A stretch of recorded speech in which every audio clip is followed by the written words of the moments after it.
मी artist आहे, मी कलाकार आहे, माझ्यात मी इमोशन नसेल तर मी ऍक्टर होणारच नाही कधी. मला प्रॉब्लेम त्रास होतो जेव्हा उगाच कारण नसताना विनाकारण लोक बोलायला लागतात. मला सहन होत नाही. मी शेल मध्ये जातो. ते लहानपणापासून माझा हा प्रॉब्लेम आहे. तुम्ही कोणालाही विचारा बाहेर.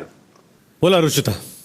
भाऊ काय होतं नाही ते माझा टोन खूप चुकीचा आहे. मी ऍक्सेप्ट करते माझी बॉडी लँग्वेज चुकीची असेल, पण मला ना शब्दांची हेराफेरी जमत नाही लोकांसारखी. बिग बॉस मराठी सीझन 6 पापडच्या टास्क मध्ये काय झालं होतं नक्की ते जाणून घ्यायचं होतं रितेशला, रुचिता आणि राकेश कडून. म्हणून त्यांनी राकेशला बोलायची संधी दिली की काय झाला अख्खा मॅटर. आणि तेव्हा राकेशने जे सांगितलं ते ऐकून जेव्हा रुचिताची बारी आली तेव्हा रुचिता जेव्हा एक्सप्लेन करत होती की काय झालं आणि काय नाही, तेव्हा आरबी सारखं मध्ये बोलून त्यांना टोकत होता. म्हणूनच विशाल मध्ये पडतो आणि विशाल त्यांचं स्टँड ठेवून एक्झॅक्ट काय झालेलं ते सांगतो. पण तेव्हा पण आरबी सारखं मध्ये बोलून विशालला कट करत होता.